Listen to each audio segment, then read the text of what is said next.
सबसे पहले तो welcome to Glitz mission USA. Thank you very much. Thank you for having me over. Okay, so क्या कहना चाहोगे? इंटरनेशनल योगा डे होने वाला है कल, तो सबसे पहले तो कैसी एक्साइटमेंट है, क्या कहना चाहोगे? कभी सोचा था कि आप भी एक ऐसे ट्रेनर बन के सामने बाहर आओगे, कभी इंस्ट्रक्टर बन के सामने बाहर आओगे? अनु, एक क्वेश्चन में पूरी पूरी सारी सवालात पूछ लिए। सबसे पहले तो सभी दर्शकों को कल अंतर्राष्ट्रीय योग दिवस की बहुत बहुत बधाइयां, बहुत शुभकामनाएं। योगा एक पैटर्न ऑफ एक्सरसाइजेस नहीं है, एक सेट ऑफ योग आसन्स नहीं है। योगा एक जीवन जीने की एक पद्धति है, एक शैली है। It's a way of living a balanced life. तो मैं सभी से अनुरोध करूंगा, गुजारिश करूंगा कि अपनी दिनचर्या में रोज कम से कम 15 से 20 मिनट निकालें, योग का अभ्यास करें, योग को अपनी दिनचर्या में शामिल करें, मेडिटेशन करें। अगर आप नियमित रूप से योग को प्रैक्टिस करेंगे, योग आसन करेंगे, प्राणायाम करेंगे, मेडिटेशन करेंगे, ध्यान लगाएंगे, तो जो आपको ये छोटी मोटी बीमारियां होती हैं, उन बीमारियों से आप निजात पा जाएंगे। वो बीमारियां आपको किसी भी तरीके से इफेक्ट नहीं करेंगी, चाहे वो ब्लड प्रेशर हो, ब्लड शुगर हो, आईसाइट की प्रॉब्लम हो, डिप्रेशन हो। You can easily get rid of it, because योग क्या करता है? योग आपके दिमाग को, आपकी माइंड को, आपकी बॉडी के साथ संतुलित करता है। So you are able to control yourself. मैंने कभी नहीं सोचा था कि मैं योगा ट्रेनर बनूंगा। मैंने आज से करीब 17 साल पहले जब योग सीखना शुरू करा था, तो मैं भी कुछ इमोशनल दौर से गुजर रहा था, और मुझे योगा के इतने महत्वपूर्ण बेनिफिट्स या इतनी जो योगा की इम्पोर्टेंस है वो नहीं मालूम थी। उस जमाने में मैं ये बात कर रहा हूँ 2004 और 5 की। भरत ठाकुर नाम के बड़े फेमस योगा ट्रेनर होते थे, और उनका दिल्ली में बहुत इंस्टीट्यूट था। तो अगर किसी की बात की जाए योगा में, तो Bharat Thakur was very famous. मैं जब काफी इमोशनली रेक कंडीशन में था, तो मेरे फ्रेंड मुझे किसी आश्रम में, योग आश्रम में लेके गए थे, और उन्होंने मुझे ये बोला था कि अगर आप योग के साथ साथ ध्यान लगाओगे तो यू विल बी मोर काम and self controlled and compose. और बहुत अच्छा लगा कि पिछले 3 वर्षों से, 4 वर्षों से, जब से मोदी जी आए, मोदी जी ने योग को एक अंतरराष्ट्रीय लेवल पर लेकर गए, और आज all over the world June 21st is dedicated to International Yoga Day. So we must give this credit to our Honorable Prime Minister, Mr. Narendra Modi जी। और आप सबसे ही गुजारिश करेंगे कि योग को अपनाइए। जो कुछ मतलब योगा से सब कुछ पॉसिबल है, योगा से सब कुछ संभव है। Okay, yoga we all know कि किस तरह से कहीं ना कहीं फॉर्मेटलाइज होता है, लेकिन when it comes to nude yoga कहीं ना कहीं लोग थोड़ा सा कॉन्शियस फील करते हैं। तो सबसे पहले तो वो कंसेप्ट कुछ बताना चाहेंगे जो व्यूअर्स है उनको, जो क्लियर करना चाहेंगे इस पर? बिल्कुल अनु। अनु, क्या होता है, आप हमारे यहाँ, हमारी सभ्यता में, हमारे समाज में आज की डेट में न्यूडिटी बहुत ही ओवररेटेड हो गई है। व्हेन आई से ओवररेटेड, इट्स टू हाइप्ड। जब कोई भी बच्चा पैदा होता है, भगवान उसको कभी कपड़े के साथ पैदा नहीं करते, वो बिना वस्त्र के, बिना एक तागे के पैदा होता है। और हम किसी भी, जब जब एक बच्चा पैदा होता है, वो माँ की या डॉक्टर की या नर्स की गोद में आता है, जब उसको घर वाले प्यार कर रहे होते हैं, उसको निहार रहे होते हैं, हम कभी उसको गलत नजरों से नहीं देखते हैं। आप नागा बाबा या नागा साधुओं की भी बात ले लें, वो जिस तरीके का योग अपने जीवन में योग शैली अपनाते, that is also way of practising the naked yoga. हम उनको कभी गिरी निगाह से या डेरोगेटरी निगाह से नहीं देखते हैं। लेकिन ये आपने बिल्कुल सही कही कि लोग बहुत कॉन्शियस हैं। मेरे पास जब मैंने नेकेड योगा वर्कशॉप कंडक्ट करनी शुरू करी थी इंडिया में, तो मेरे पास बहुत सी क्वेरीज आती थी, और उसमें बहुत से ऐसे लोग होते थे जिनको लगता था कि उनको वर्कशॉप करने के बाद एक डेट मिल जाएगी और they can get into a sexual act. लोग ये अपनी इनहिबिशन शेड करने, अपने आप को सहज महसूस करने नहीं आते थे। लोगों के दिमाग में उन बातों को लेके एक एक बड़ा डेरोगेटरी सा एक स्टेटमेंट होता था। मैं आपको नेकेड योगा के फायदे बताता हूँ। हर इंसान आज की डेट में, लड़का चाहे मोटा हो चाहे पतला, वो आपको किसी ना किसी को एक फिजिकल आइडियल के रूप में आइडियलाइज करता है। अगर आप बॉलीवुड की बात ले ले, तो वो चाहे वो टाइगर श्रॉफ को आइडियलाइज करता हो, रणबीर कपूर को आइडियलाइज करता हो, या ऋतिक रोशन को आइडियलाइज करता हो। चाहे वो लड़का पतला हो, चाहे वो लड़का हैवी वेट हो। नेकेड योगा आपको क्या सिखाता है? सबसे पहले जब आप बिना वस्त्रों के योग अभ्यास शुरू करते हैं, जरूरी नहीं कि आप 10 लोगों के साथ बैठ के निवस्त्र होके करिए, आप अकेले अपनी ट्रेनर के साथ करिए, या आपने बेसिक योगा प्रैक्टिसेस करी है तो आप एक आईने, एक शीशे के सामने करिए। आप खुद के शरीर से, जिस संरचना से भगवान ने आपको बनाया, आप उससे सहज होते हैं। And believe me Anu, once you start appreciating and loving the way you are, there is no full stop for you. Because क्या होता है, हम जब हीन भावना से ग्रसित होते हैं अपने शरीर के आकार और विकार को लेके, तो हम अपने एक्सेप्टेंस का रिमोट कंट्रोल दूसरे लोगों के हाथों में दे देते हैं। There is nothing wrong for a girl to look like or to be like Katrina Kaif or Kareena Kapoor Khan or Deepika Padukone. But if you are on the heavier side, or if you are on the slimmer side, you should never forget to love your body the way God has made you. उसके बाद आप अपने शरीर की संरचना पर काम करिए, धीरे धीरे मेहनत करिए, प्रैक्टिस करिए, और आपको जो चाहिए आप वो अचीव करिए। तो नेकेड योगा सबसे पहले आपकी इनहिबिशन शेड करता है। It helps you to love yourself, it helps you to accept yourself, and it boost your confidence. Absolutely I agree with you. क्या कहना चाहोगे, आप कैसे अपने आप को मेंटेन रखते हो? Like how the routine goes with you, कैसे करते हो आप? मैं योगा के साथ अपने खाने पीने का बहुत ध्यान रखता हूँ। मैं डाइट बिल्कुल फॉलो नहीं करता हूँ, और ऐसा नहीं कि मुझे कुछ पर्टिकुलर स्पेसिफिक चीजें पसंद है। I am a big foodie. मुझे सड़क पे जाते हुए भी अगर आलू, आई हेयर फ्रॉम यूपी, तो अगर मैं अपने घर की तरफ आया तो मुझे, या मैं सपोज वेस्ट बंगाल ट्रैवल कर रहा हूँ, मुझे रोड साइड वाला कुछ का भी दिख गया, so I'll still go ahead and eat that, but I will eat in a limited quantity. I will not go overboard. मैं हफ्ते में मिनिमम 5 से 6 दिन योग आसन और प्राणायाम नियमित प्रैक्टिस करता हूँ।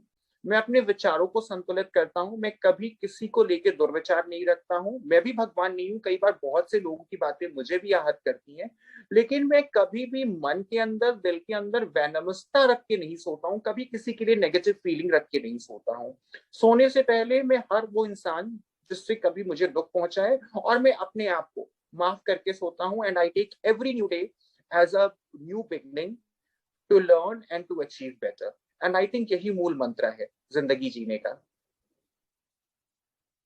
पर टेल मी ऑनेस्टली, ऐसे हाइज एंड लोज तो सबकी लाइफ में होते हैं, पर how you deal with that? Like मतलब योगा से बहुत सारी चीजों पे आपका कंट्रोल हो जाता है, लाइक आपके एंगर इश्यूज पे, आपका जो एक पैटर्न जो थोड़ा सा डिसिप्लिन में होना चाहिए, जो यूजुअली लोगों का नहीं हो पाता है, एक रूटीन नहीं फॉलो हो पाता है। सो हाउ यू मैनेज, अगर लाइफ में अप्स एंड डाउन होते हैं, हाइज एंड लोज होते हैं, तो कैसे मैनेज करते हो आप? अनु, पहले तो बहुत बड़ा मिथ है कि योगा को सुबह सुबह करना चाहिए।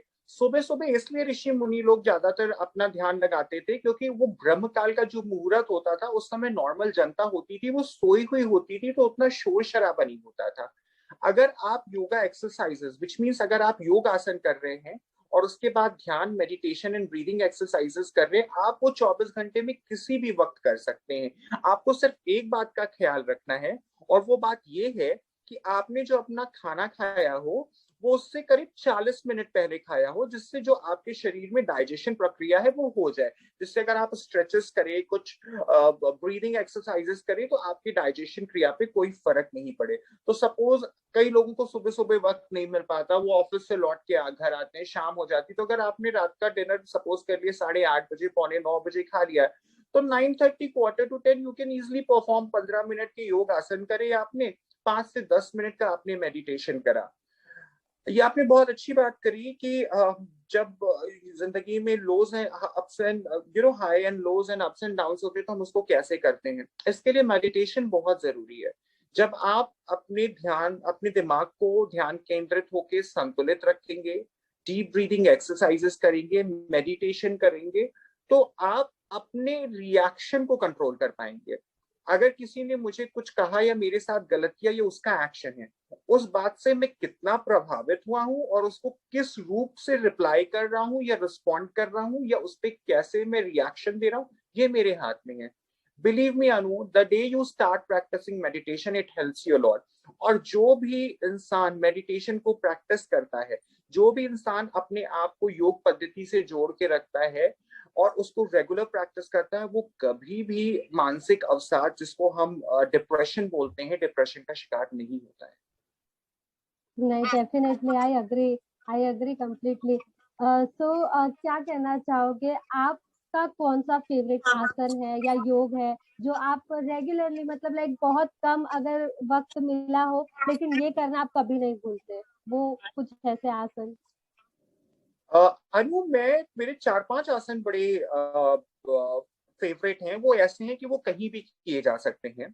आप कई बार ट्रैवल कर रहे हो, होटल रूम में हो, आपको ओपन एरिया नहीं मिला तो आप वहां भी कर सकते हो। बट मैं कभी भी योग आसन की कोशिश जब करता हूँ, योगाभ्यास करता हूँ, तो ये कोशिश करता हूँ कि मेरे कमरे की खिड़कियां खुली रहे, क्रॉस वेंटिलेशन होता रहे। आई नेवर परफॉर्म योगासन in air condition studio or in a place where it is completely packed and there is no ventilation. सूर्य नमस्कार is the first because आपकी पूरी बॉडी की स्ट्रेचिंग हो जाती है। सर्पासन, भुजंगासन, ये दोनों आसन आपकी जो रीढ़ की हड्डी होती है, जो बैक प्रॉब्लम होती है, जो स्पाइन होती है, उसमें हेल्प करते हैं, प्लस आपकी बीपी को कंट्रोल करने में हेल्प करते हैं। वृक्षासन, वृक्षासन से क्या होता है कि आप you are able to retain the body posture जितना, तो आपको बैलेंस, अपने आप को बैलेंस करने में, अपने आप को संयमित रखने में आपको बहुत एक कंट्रोल आता है आपकी बॉडी के ऊपर। एक त्राटक है। त्राटक आपकी आंखों की एक्सरसाइज है, जिन लोगों को आजकल के खासकर बच्चों के लिए बहुत अच्छा है, क्योंकि बच्चे इतना स्क्रीन टाइम स्पेंड करते हैं आईपैड पे, फोन पे, most of the time Netflix देख रहे हैं, कार्टून देख रहे हैं, बिकॉज अभी स्कूल की भी क्लासेस सारी ऑनलाइन हो रही हैं। तो उसमें आपने एक मोमबत्ती या घी का दीपक जलाया, घी का दीपक नहीं भी जलाया तो मोमबत्ती जलाई, और उस लौ पे आपने अपना ध्यान केंद्रित करा, थोड़ी दूर रखी, और उसको देखते रहे, और आपकी सांस जो है वो उज्जई ब्रीदिंग में आपने यूं डीपली इनहेल करा। जब आपने सांस अंदर खींची तो आपके पेट को बाहर जाना है, देखते रहे, पोस्चर कंट्रोल किया, फिर धीरे से आपने सांस छोड़ी। जैसे आपने धीरे धीरे सांस छोड़ी तो आपके पेट को अंदर जाना है। इस तरीके से आपको इनहेल और एक्सहेल करना है। इससे आपका जो स्मरण शक्ति है वो इम्प्रूव होती है। आपकी आंखों में अगर चश्मा लगा है, आपको पावर की प्रॉब्लम है, आई साइट की विजन प्रॉब्लम है, वो इम्प्रूव होती है, आपका चश्मा हट जाता है। ये मेरे फेवरेट है। मैं भी कोशिश करता हूँ कि इनको मैं कभी मिस ना करूं। Thank you so much for sharing this. पर इससे हटकर डेफिनेटली जानना चाहूंगी, यू डिड बिग बॉस 7, आप वहां पर थे, कुछ वक्त के लिए ही थे लेकिन आपने भी अपनी एक छाप छोड़ी वहां पर। तो क्या कहना चाहोगे? लोग कहते हैं, हमेशा ऐसा कहा जाता है कि बिग बॉस करने के बाद लोगों की लाइफ बदल जाती है, अपॉर्चुनिटीज ज्यादा मिलती है। तो आपके अगर पहलू से जानना चाहूँ तो आपकी लाइफ में कितने बदलाव आए बिग बॉस करने के बाद? मैंने बिग बॉस से पहले काफी काम करा हुआ था मॉडलिंग में, डेली सोप्स एपिसोडिक काफी करे थे। बट ये बिल्कुल सही है अनु, क्योंकि बिग बॉस इंडिया का पाइनियर रियलिटी शो है, जो कि हर गांव में, हर कस्बे में, हर जगह देखा जाता है। तो ये रातों रात आपको एक फेमस चेहरा बना देता है। वो अलग बात है कि वो जो फेमस चेहरा होता है वो सिर्फ 1 साल तक ही जीवित रहता है, because next year there are another list of the contestant who gets roped in and they become the part of the show. मुझे बहुत बिग बॉस ने काफी कुछ दिया। मैंने बहुत सारे इवेंट्स करे, काफी पैसे कमाए उसके साथ। मैंने फोन के बिना रहना सीख लिया। मैंने कैसे कम बजट में, कम राशन में किस तरीके से सरवाइव करते हैं, उनके बिना रहना सीख लिया। तो बिग बॉस ने एक अमिट छाप छोड़ी है मेरी जिंदगी पे। कुछ अनुभव बड़े खट्टे रहे तो कुछ बहुत मीठे भी रहे। तो overall it was a wonderful experience and I have lot of gratitude for that. अच्छा, व्यूवरशिप की अगर मैं बात करूँ तो आप कितने लॉयल व्यूवर है? क्योंकि अपने सीजन से लेकर अगर आपने बिग बॉस 14 तक देखा होगा तो बहुत बदलाव आए हैं कंसेप्ट को लेकर। अगर हम शो के ट्रीटमेंट की बात करें तो बहुत ही डिफरेंस हुआ है पहले से लेकर अब तक में। तो आप कैसे देखते हैं एज अ व्यूअर? मैंने एक्चुअली बिग बॉस देखना शुरू किया था, आई थिंक जब फर्स्ट सीजन आया था, तो उसमें एक मेरी काफी अच्छी दोस्त भी थी, अनुपमा वर्मा, जो कि सुपर मॉडल और एक्ट्रेस हैं। तो उनकी वजह से मैं देखता था। वो सीजन 1 में थी या सीजन 2 में, ये मुझे ध्यान नहीं, वो सीजन में थी जिसमें आर्यन वेद भी था। फिर मैंने बीच में 2-3 सीजन नहीं देखे थे। फिर जब श्वेता तिवारी और बीना मलिक ये लोग गए थे, तब से I was very regular. Season 6, actually मेरी एंट्री सीजन 6 में थी, बट वो न्यूज किसी तरीके से, मेरा जो कॉन्ट्रैक्ट था वो सीजन 6 के लिए था। वाइल्ड कार्ड एंट्री के लिए, बट वो न्यूज ऑलरेडी मीडिया में आउट हो गई थी, तो उन्होंने मेरी जगह इमाम सिद्दीकी को सीजन 6 में ले लिया था, मुझे सीजन 7 में लिया। सीजन 7 के बाद मुझे ध्यान नहीं सीजन 8 या 9 में करिश्मा तन्ना भी थी। मैं करिश्मा तन्ना को बहुत पसंद करता हूँ, दोस्त भी है, मैंने कई बार उनके से उनको पार्टियों में भी मिला हुआ, तो she was my favourite contestant, तो मैं उनकी वजह से भी देखता था, वो गौतम गुलाटी वाला था। लेकिन जब से इन्होंने कॉमनर्स को लेना शुरू कर दिया, कहीं ना कहीं जो शो था उसका प्लॉट, उसकी सैनिटी वो मिस हो गई। हम लोगों के वक्त तक क्या था अनु, हर दिग्गज लोग आते थे, जब मैं बोलूं मैं किसी को कम नहीं आंक रहा हूं, बट वो सारे ऐसे लोग थे जिन्होंने अपनी फील्ड में एक अपना नाम, एक अपना मुकाम पाया है। No Tom Dick and Harry through online audition और Jack can appear on the show. सारे नामी गिरामी लोग थे, कोई स्पोर्ट्स में, कोई पॉलिटिक्स में, कोई सोशल वर्क में, कोई कहीं इस तरीके के लोग थे। तो अब कहीं ना कहीं शो का जब से कॉन्सेप्ट बदला, शो का एक एक जो वो होता है पूरा उनका बनाने की प्रक्रिया बदली, तो कहीं ना कहीं इन्होंने अपनी ओरिजिनलिटी खो दी है। अच्छा, लेकिन आप घर के अंदर रहे थे कुछ वक्त के लिए, आपको कहीं से स्क्रिप्टेड लगा? क्योंकि कहा ये भी जाता है कि हर बार सीजन स्क्रिप्टेड होता है, जो कंटेस्टेंट आते हैं उन्हें कुछ बताया जाता है, जो क्रिएटिव्स होते हैं उनकी तरफ से कि आपको जाके अंदर ये धमाल करना है, ये बवाल करना है। तो ऐसा कुछ होता है? क्योंकि आप कंटेस्टेंट रह चुके हैं, तो आपसे ज्यादा अच्छा कोई नहीं जानता होगा। अनु, अगर आपको मम्मी रोज खाने में दाल चावल देंगी या रोटी सब्जी देंगी तो आप भी बोर हो जाओगे ना। तीसरे दिन आप मम्मी को बोलोगे यार मम्मी राजमा चावल या छोले चावल या आज पूरी सब्जी खानी है, right? The definitely. Same thing goes for the weaver. इसमें मेकर्स की गलती नहीं है, इसमें गलती हम वीवर्स की, जो हमारी जनता है, जो बिग बॉस देखती, सबको मसाला पसंद आता है। करेक्ट। 24 घंटे में जो भी हुआ वो 60 मिनट के एपिसोड में दिखाते हैं, 1 घंटे का शो आता है, उस 1 घंटे में भी 20 मिनट्स कमर्शियल के निकल जाते हैं, 20 मिनट जिससे जो उनके स्पॉन्सर्स होते हैं, जिनके ऐड दिखाने हैं, जिससे पैसा कमाना, बचा 40 मिनट। 40 मिनट में इंसान या भारत की जो जनता वो लड़ाई झगड़ा, गाली गलौज या लव एंगल या ट्रायंगल देखना ही पसंद करती है। तो वो अंदर से हमें या सारी कंटेस्टेंट को क्रिएटिव इनपुट्स मिलते रहते हैं। इफ यू रिमेम्बर, मेरी एंट्री हुई थी ट्यूसडे नाइट को, Wednesday Thursday Friday was very normal, और हमारे टाइम में वीकेंड का वार एक दिन में ही शूट होता था। अब कैसे होता मुझे नहीं मालूम, तो हमारे टाइम में सैटरडे के दिन ही, सैटरडे और संडे का एपिसोड शूट हो जाता था। हम लोग कपड़े बदल के पोजीशन चेंज करके बैठ जाते थे, सलमान सर आते थे और एक ही दिन में 2 एपिसोड शूट हो जाता था।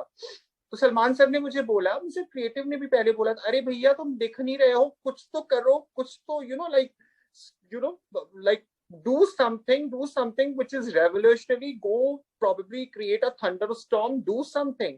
तो ऑफ कोर्स ये आपको करना पड़ता है, बोला जाता है, लेकिन आधी से ज्यादा चीज मेकर्स जो होते हैं, जो वो चीजों को काट देते हैं, वो वही दिखाते हैं ट्विस्ट करके, जिससे उनको टीआरपीज मिले, जिससे एक उनको व्यूअरशिप बढ़े। अच्छा, लेकिन अगर आपकी बात करूं तो इस इंडस्ट्री में, इस शोबिज इंडस्ट्री में आपके लिए कितनी अपॉर्चुनिटीज ओपन रही है अब तक, और कितना ज्यादा ऑब्स्टिकल आपको फेस करने पड़े हैं? लाइक अगर आपकी बात करूं तो। अ, मेरे से ना एक गलती हुई, गलती नहीं बोलूंगा, बट वो मेरा पर्सनल डिसीजन था। मुझे बिग बॉस के बाद ना बहुत सारे काम का ऑफर था, बट मेरा क्या है, जिस तरीके की मेरी अपब्रिंगिंग है, मेरे को इंडस्ट्री में एक एक होड़ नहीं है कि मुझे काम करना। अगर मुझे 10 प्रोजेक्ट मिल रहे हैं या मैंने 10 के लिए स्क्रीन टेस्ट दिया, तो उसमें से मुझे 5 7 या 8 करने नहीं। मैं 3 साल में एक प्रोजेक्ट करूंगा, बट उस पर अमिट छाप छोड़ कर आऊंगा। अब मुझे झलक दिखला जा भी ऑफर हुआ था, बट उसमें मेकर्स चाहते थे कि मैं किसी एक फेक चीजों के साथ आऊं। नच बलिए भी ऑफर हुआ था, उसमें भी they wanted me to go with a fake person as a couple and do that. तो जो मैं हूं नहीं, वो मैं करना नहीं चाहता था। उसके बाद जो मुझे एपिसोडिक्स ऑफर हो रहे थे, जैसे मुझे बीच में केमियो ऑफर हुआ था ससुराल सिमर का में, तो somehow I felt I'm not fit in।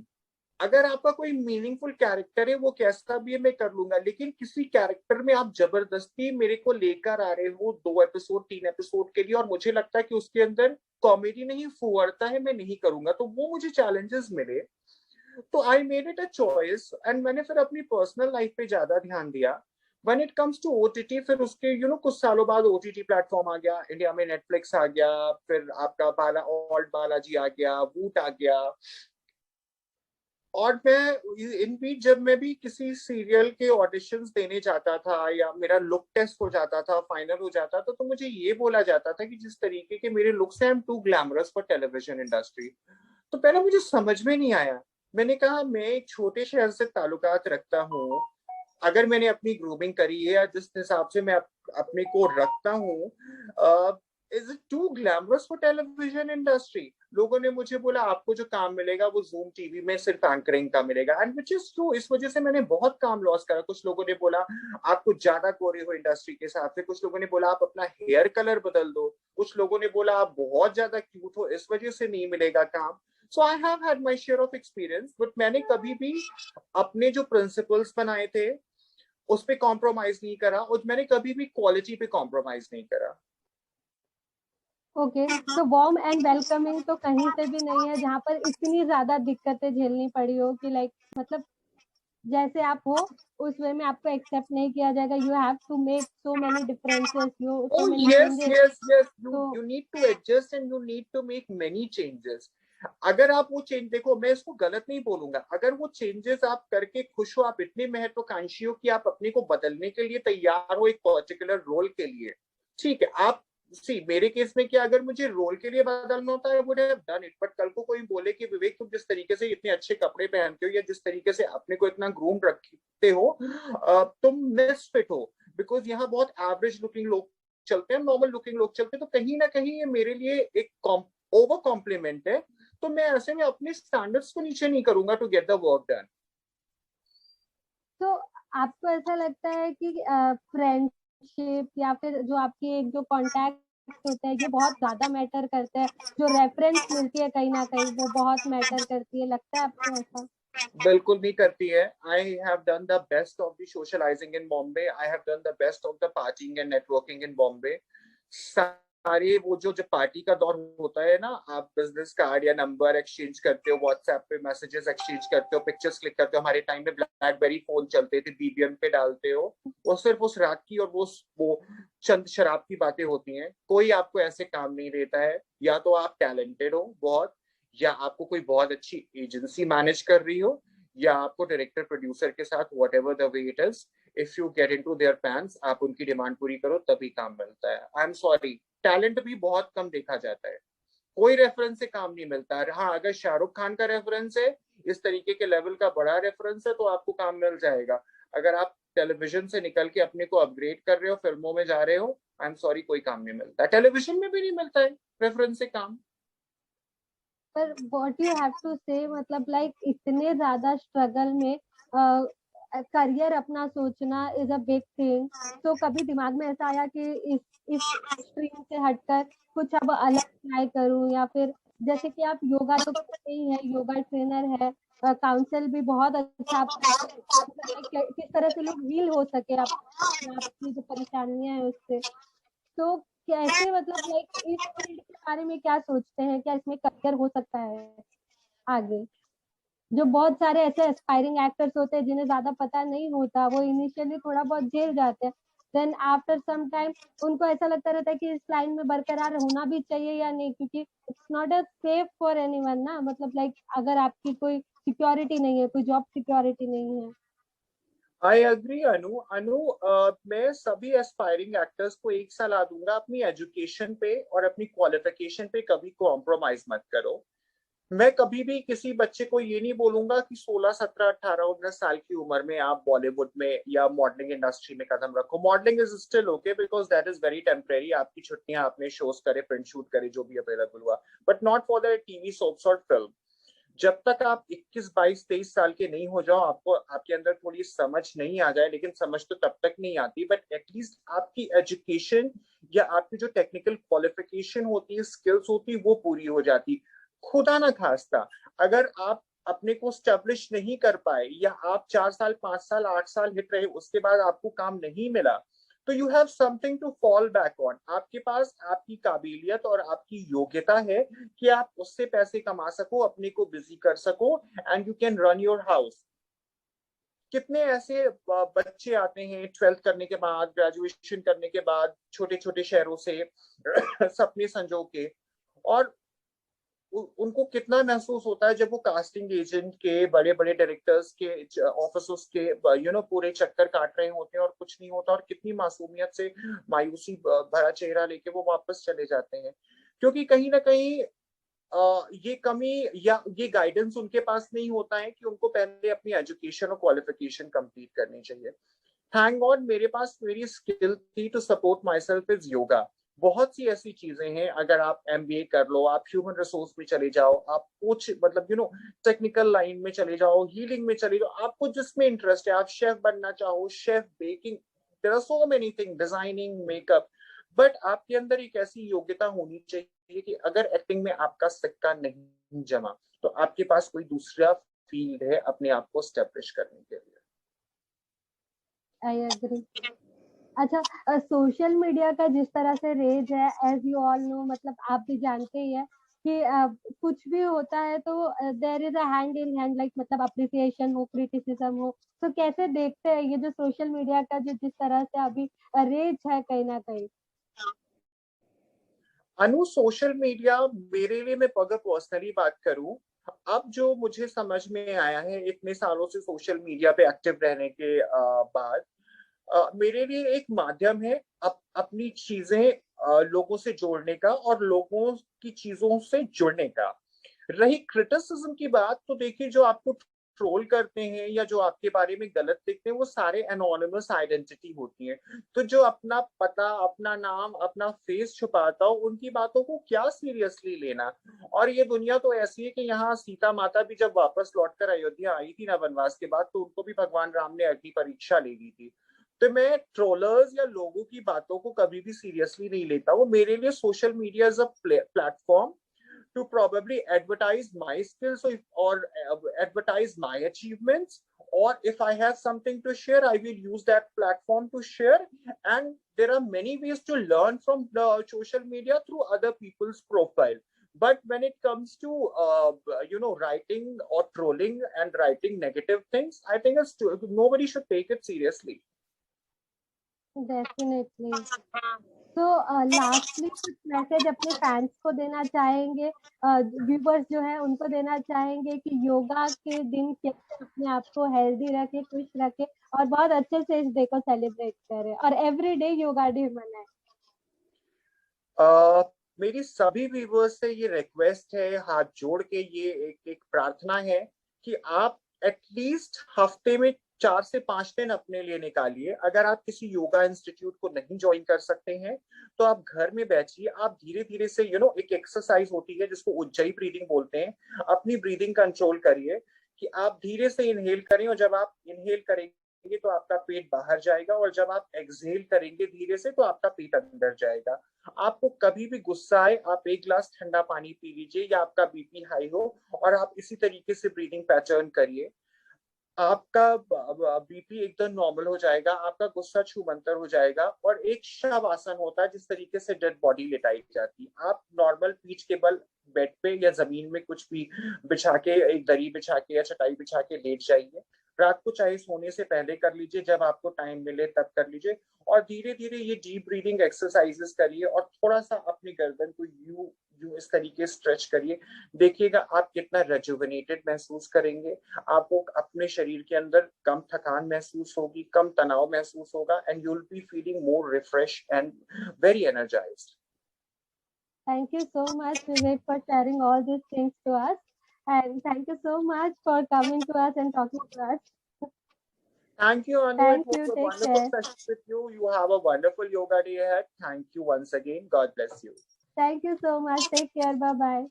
Bye. Hi, Namaskar. This is Rakhi Sawant and you're watching Glitz Vision USA. Keep watching.